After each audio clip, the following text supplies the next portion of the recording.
प्रेम से बोलिए गौरीपुत्र गणेश की जय। आज के वीडियो में आप लोग सुनेंगे वैशाख मास के कृष्ण पक्ष की संकष्टी चतुर्थी व्रत की कथा। कथा इस प्रकार से है।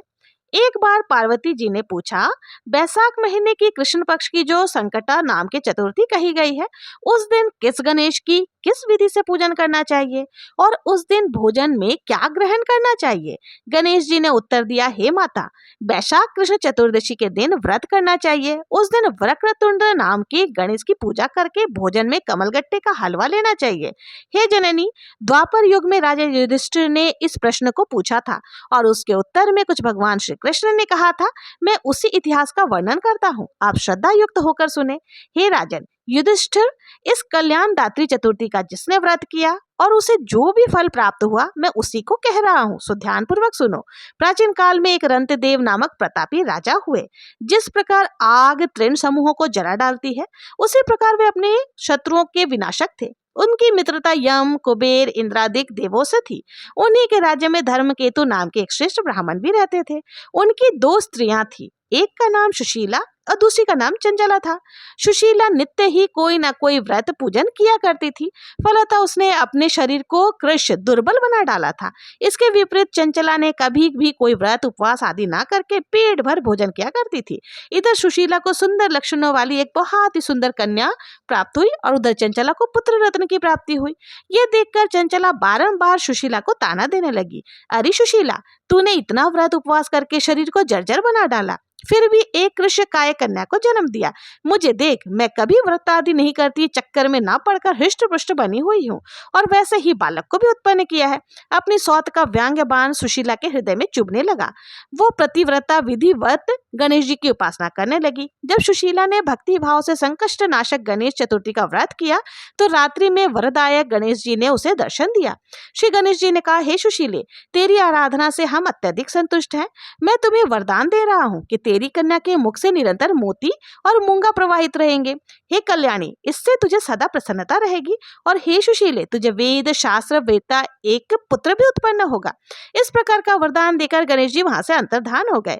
वरदान प्राप्ति के फलस्वरूप उस कन्या के मुख से सदैव मोती और मूंगा झड़ने लगे। कुछ दिनों के बाद सुशीला को एक पुत्र भी उत्पन्न हुआ। तदंतर धर्मकेतु स्वर्गगामी हो गया। उसके मृत्यु के अनंतर चंचला घर का सारा धन लेकर दूसरे घर में जाकर रहने लगी, परंतु सुशीला पति गृह में रहकर ही पुत्र और पुत्री का पालन पोषण करने लगी।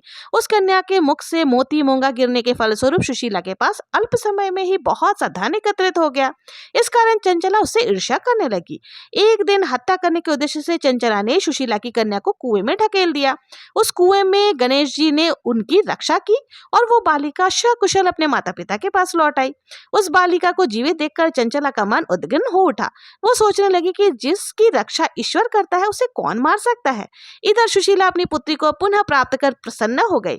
पुत्री को छाती से लगाकर उसने कहा, श्री गणेश जी ने तुझे पुनर्जीवित किया है। अनाथों के नाथ गणेश जी ही हैं।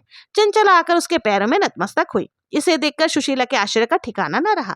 चंचला हाथ जोड़कर कहने लगी, हे बहन सुशीले, मैं बहुत ही पापिनी और दुष्टा हूँ। आप मेरे अपराधों को क्षमा कीजिए। आप दयावती हैं। आपने दोनों कुलों का उद्धार कर दिया। जिसका रक्षक देवता होता है, उसका मानव क्या बिगाड़ सकता है। जो लोग संतों एवं सत्पुरुषों का दोष देखते हैं, वो अपनी करनी से स्वयं नाश को प्राप्त होते हैं।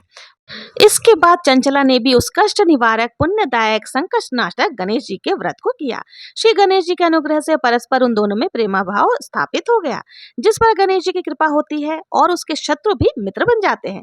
सुशीला द्वारा संकष्ट नाशक गणेश व्रत किए जाने के कारण ही उसकी सौत चंचला का हृदय परिवर्तन हो गया। श्री गणेश जी कहते हैं कि हे देवी, पूर्व काल का पूरा वृतांत मैंने आपको सुना दिया है। इस लोक में इससे श्रेष्ठ विघ्न विनाशक कोई दूसरा व्रत नहीं है। श्री कृष्ण जी कहते हैं, हे धर्मराज, आप भी विधि पूर्वक गणेश जी का व्रत पूजन कीजिए। इसके करने से आपके शत्रुओं का नाश होगा तथा अष्ट सिद्धियां और नवनिधियां आपके सामने करबद्ध होकर खड़ी रहेंगी। हे धर्मपरायण युधिष्ठिर, आप अपने भाइयों, धर्मपत्नी और माता के सहित इस व्रत को जरूर से कीजिए। इससे थोड़े समय में ही आप अपने राज्य को पुनः प्राप्त कर लेंगे। इस प्रकार वैशाख कृष्ण गणेश चतुर्थी व्रत कथा समाप्त होती है। प्रेम से बोलिए गणेश जी महाराज की जय।